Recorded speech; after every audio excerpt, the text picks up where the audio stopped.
Will giving stock ownership of your company to your employees give them a greater sense of commitment and higher performance? I'll talk about that in this video.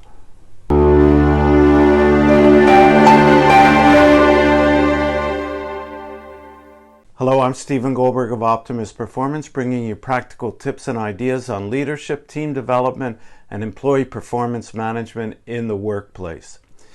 I had a client who was considering giving stock ownership of his company to his employees, as he figured this would make them more committed, have them be more productive in their jobs, and also he wanted to perhaps have people that could eventually take over management of the company.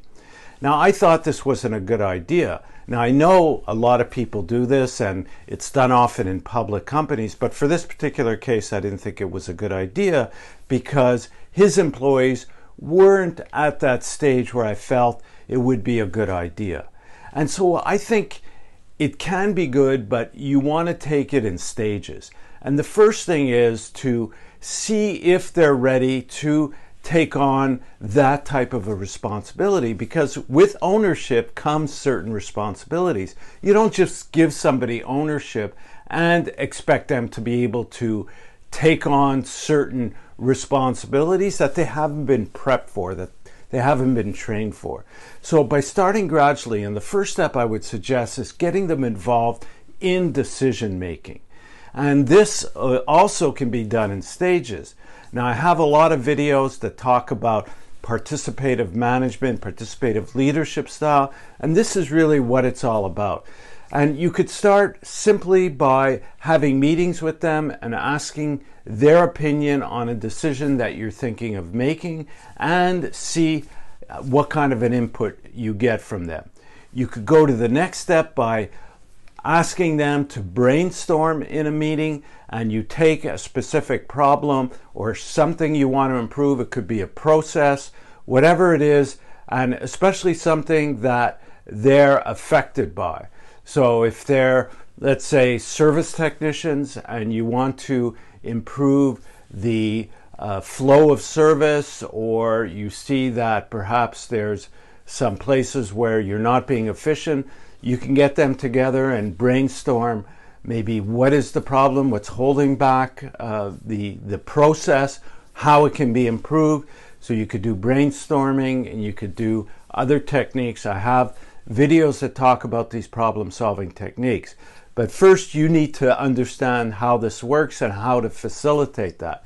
So there's some growth, there's some development that you as the manager, as the leader, need to go through to start involving people in decision making. Now, that would be in stages. So start with just asking their opinion instead of using a suggestion box. I have a video on that as well. Have face-to-face meetings, get their input, and then go gradually more into having them more involved in the decision making. By doing this, they'll get a greater sense of control of the business, especially if it's decisions that are taken that affect them. They'll be more committed to carry through whatever changes is required to support that decision.